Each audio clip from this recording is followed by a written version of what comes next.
Hi everyone, it's Luke here and welcome back to another video. The last video from the road trip. No, crikey, that's a bit dumb. Now, even though we have 2 more days left, the final day is literally just us driving home, crying pretty much. So I thought, well, there's no point in videoing that, is there? So today we're heading from Lyon. We're just leaving our Airbnb now. It's a nice little rally stage we've got to go through to get out of the place. We're heading to Le Mans, which is going to be very exciting because similarly to the Monaco F1 circuit, it's a public road. It's open to the public, so you can drive on, I think, the Mulsanne Straight and some of the corners towards the end of the lap. So that's what we're aiming to do, and there's a possibility that we might be meeting up with some subscribers as well, which could be very cool. But yeah, we have a 4-hour 59-minute drive. It's pretty much just motorways. So without further ado, let's touch on that. It's a lovely day, which is kind of annoying actually because we're going home. But yeah, get on the motorway and start crunching away some miles. Crunching away the miles? Yeah, that's my new favourite phrase.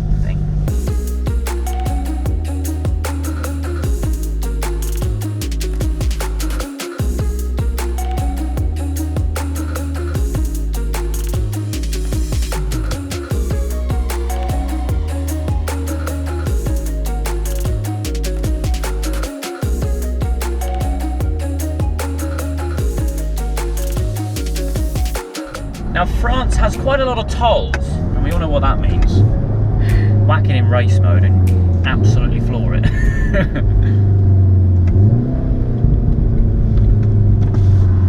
Should beep. Oh. There we go.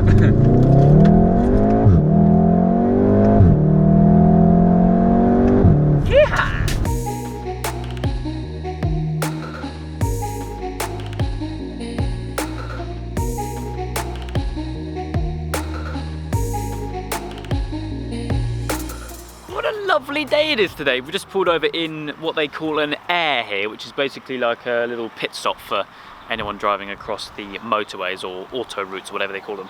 Now, this morning on my Instagram I put up a little questions thing on my story for you guys to ask me some questions about the trip, because I mean today's kind of just really motorway driving and then we get to Le Mans, so I thought I'd spice things up a bit and do a few questions. So if I open up my Instagram now, I strictly asked it to be road trip related because I'm sure you guys have got some comments about how the Golf R has been going along and how the road trip has been and bits and bobs. Now the first one I'm saying, well actually there's multiple questions about the MPG of the Golf R. Now I've been quite surprised on the long-term mode of it. I'm averaging just over 30 MPG, and that includes mainly motorway driving like what we're doing today, but also some really twisty mountain roads and city driving, especially in Monaco, because we've been in Monaco for the last 5 days or so. So obviously the MPG hasn't been good there, and we've been thrashing it around some mountain passes above Monaco and also in Switzerland, and also the Route Napoleon yesterday. So yeah, it's been a varied amount of driving really. So yeah, averaging 30 MPG, which is quite good. I mean, the car's been mainly in normal mode, but yeah, I was quite surprised about that. Now, I've just lost all the questions now, haven't I? Okay, question number 2. How much is it to refill the car? Now, we've had to refill probably about 300, well, every 300 miles or so-ish if we're driving on motorways. And it costs me about, if it's really low, I think about 80 euros, which is about 70 pounds or around that. But obviously it varies with how empty the tank is. Again, quite reasonable. The M2 has been filling up far more than me. And the 3 Series, which is a diesel, has literally filled up like twice on this whole trip. We'll get onto that in a minute because I saw a question about that. How are you so lucky to be able to do all this? Man, trust me, it's a pinch yourself moment for this whole trip. The amount of things which we've been doing, the places we've been going, and the fact that I've got my car here in mainland Europe driving it around with all my friends is unbelievable, and the trip isn't even over yet. But yeah, it's been unreal, and thank you all for the support and all the videos. You guys seem to be absolutely loving them no matter what they are. So yeah, it's always nice to see you guys enjoying them. Best driving road you've been on so far? Now, we've done a lot of good driving roads. We did the Maloa Pass and also the Julier Pass on one of the first days, actually. That was in Switzerland. Really nice roads. As well as that, we've done, what else have we done? We did the Col de Turini with thanks to Ultimate Drives, and also the Route Napoleon thanks to Ultimate Drives as well. So those are the 4 standout roads for me. They're like mountain passes, unbelievable roads. The best of them, I think the Col de Turini. I had this thing, I was filming my Golf R review on the Col de Turini with Joel, who I think filmed another video as well on that day, which is probably on his channel already. It was unbelievable. Hey, here we go. Here comes the BMW. By the way, I forgot to mention, they kind of went wrong and we had to wait for them, that's why we're here. So yeah, Col de Turini, best road I've ever driven, and a huge thank you to Ultimate Drives for that recommendation, because I wouldn't have found it otherwise. I'll just put my phone away. So yes, they're beginning to catch up. How far away are the others? All right. Yeah, we're waiting for the others here, so I thought, why not do a bit of a Q&A. MPG, blah, blah, blah. Can only pick one. More amazing roads to drive or amazing cars to see. Now, if you guys have been watching all of the videos from this trip, you'll know that I've completely fallen in love with this car in a whole different aspect than I already did. And I think I'll choose amazing roads, because where I am in the UK, I have some nice roads, but I don't have amazing roads. And you can see amazing cars wherever you go pretty much, but it's hard to find roads like what you find here in Europe, and anywhere in the world really. They're quite rare and hard to come by. So I would have to say more amazing roads. As nice as the cars are that we see or have seen, then yeah, it's got to be the roads. Now actually, there is a question here about what is the best car that you've seen on the trip so far. What is on the trip? Now I think best car for me, in my opinion, on the trip has got to be that M2. It looks so good. The road presence of that thing, and it's got the full Carbon Works body kit on it as well. It looks unbelievable. M Performance exhaust, so it sounds incredible as well. There is a serious itch that I need to get on that car. I need to drive one, but yeah, serious one. Best car we've seen on the whole trip, for me, Lamborghini Sesto Elemento. I have been wanting to see one of those things for years. Here comes the M2 now, actually. Gang, gang, you see it? There we go. Looks so good. So yeah, Lamborghini Sesto Elemento, I love that thing.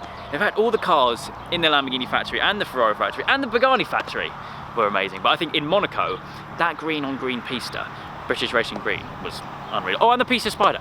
You know, we've seen amazing cars this whole trip, haven't we? Let's do one more question before we hit the road, because they're all going to be angry with the fact that I'm holding them up.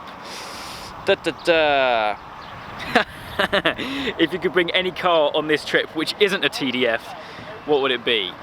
Damn it, you guys know me too well. If it wasn't a TDF, I don't know, SP3JC, one-off special project Ferrari, which is a convertible TDF. Genuinely, I don't know. Realistic car to bring on this trip, I think a Porsche GT3, Gen 1 GT3, that would be the dream. As like a realistic asset, or not asset, but kind of achievement. Maybe a laugh, not as an achievement, but a realistic one, but just as a dream. But anyway, a few little questions. If you guys have any more, then feel free to drop them in the comments, because I always reply to them, no matter if I'm a bit late or not. I've actually been replying to comments whilst on the way here, because Chloe's been driving. But yeah, let's hit the road. I think we're about 3 hours away from Le Mans, which is going to be very interesting. The weather's looking lovely, so let's hit it.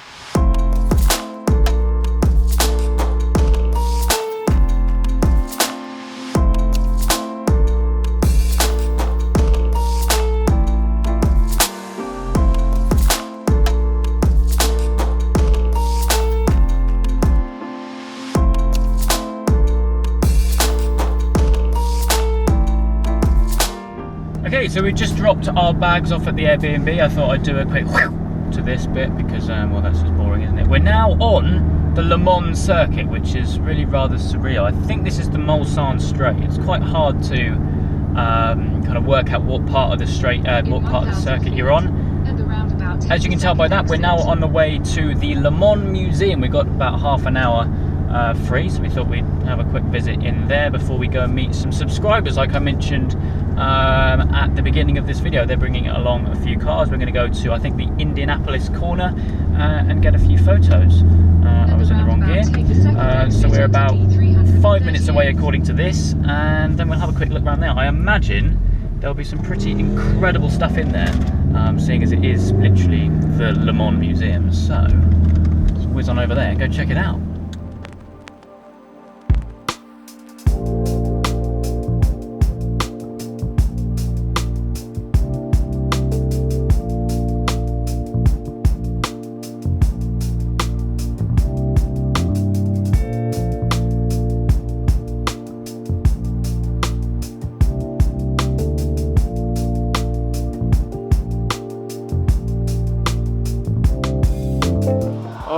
Just look at this Porsche 919 Hybrid. I love how, right, that they have not cleaned it in the slightest. Look at all the rubber stains and marks to the front end of this. You can just tell that this is done at 24 hours, and if I'm not wrong, it has won the 2015, 16 and 17 Le Mans at 24 hours.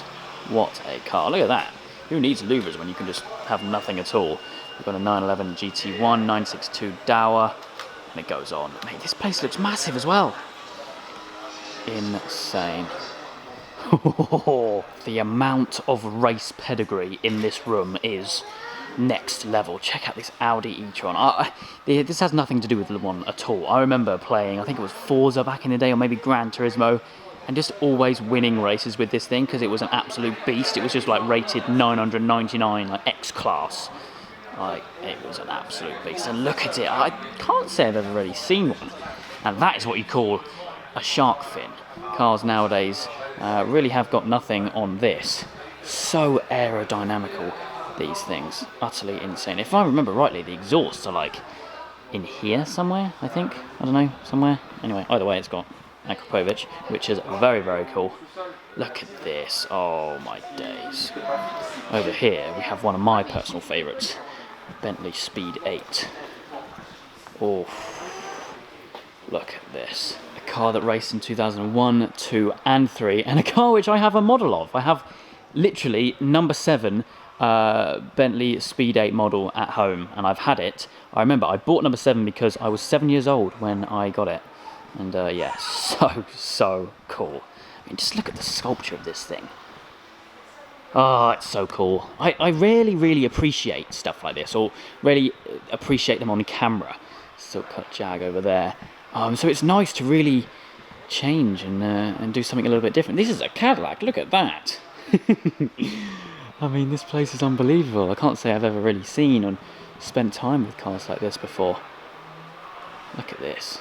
Oh my, oh my, oh my. Mazda 787B, one of the most incredible sounding cars ever.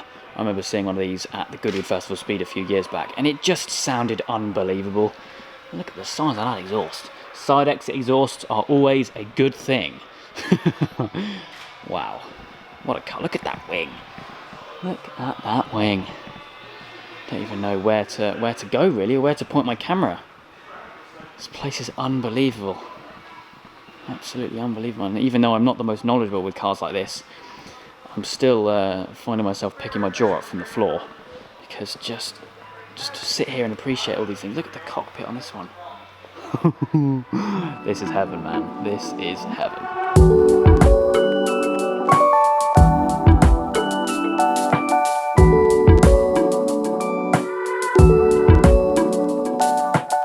I wish this was like smell-o-vision or something, because just the odours coming from this room, just like old car, priceless. Now I've got some old Le Mans races from the 20s. It's unbelievable to think how long that Le Mans has really been going for. Old 2CVs here, completely original, dirty and grubby. It's amazing. We weren't even expected to come in here as well. We're on quite a tight time schedule, so we don't have much time in here, which is annoying really, because it's amazing. Some of the stuff. 1929. Oh. Well, that was a cool little random stop at the 24-hour Le Mans Museum. Some incredible cars in there, even though I don't really have too much knowledge in them.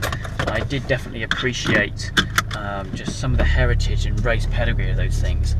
Unbelievable. Anyway, we are now heading to the Indianapolis corner. If everyone else is following me, they are indeed. Cool. Right, where are we going? Yep, cool. We're heading to the Indianapolis corner, which is part of the public section of the track.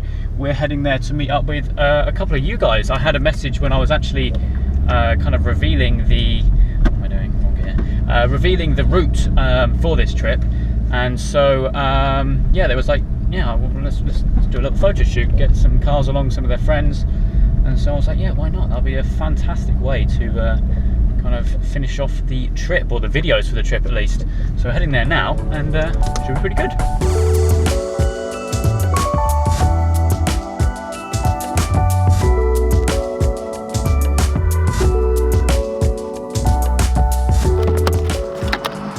There we go then. How you doing? We're baying up now.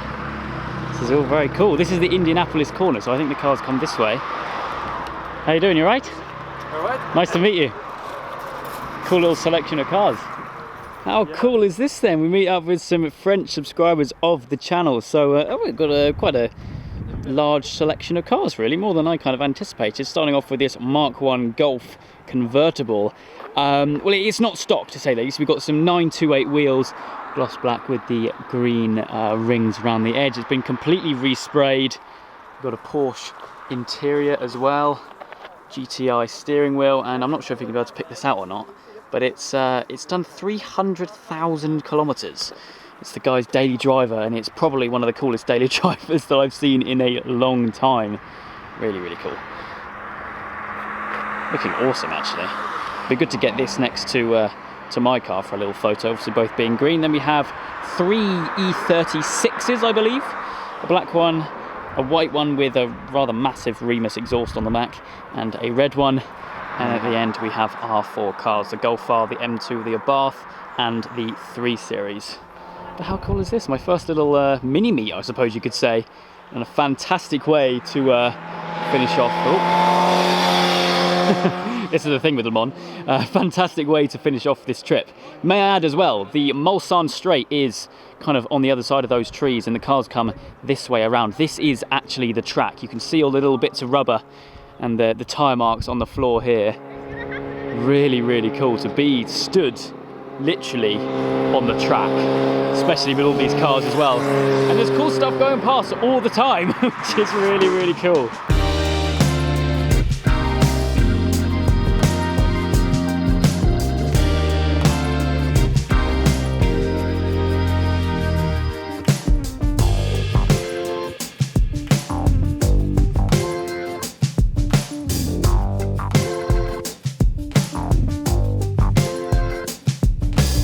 What a way to finish off an incredible road trip, but to sit here on the side of the Le Mans track with some of you guys chatting cars and just enjoying the evening, really. But unfortunately, that is going to wrap up the road trip videos. I can't believe it's over. Well, to be fair, in the time of recording this, it's not over because we still have one more night and then a really long and sad drive back home tomorrow. I've kind of made a little bit of a mini series, haven't I, with driving my Golf R on.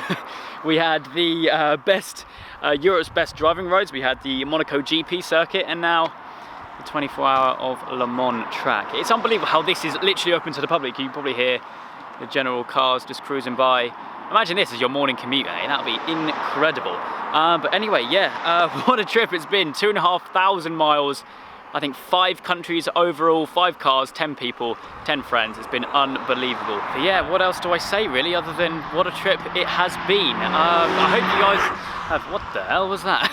I hope you guys have enjoyed all the videos from this trip. It's been an absolute pleasure to make all of them, and just what an experience. I cannot wait for the next road trip already. But for now, that is it for me, and that is it from the road trip. I hope you guys have enjoyed. If you have, please make sure you leave a like and make sure you subscribe for all the adventures still to come.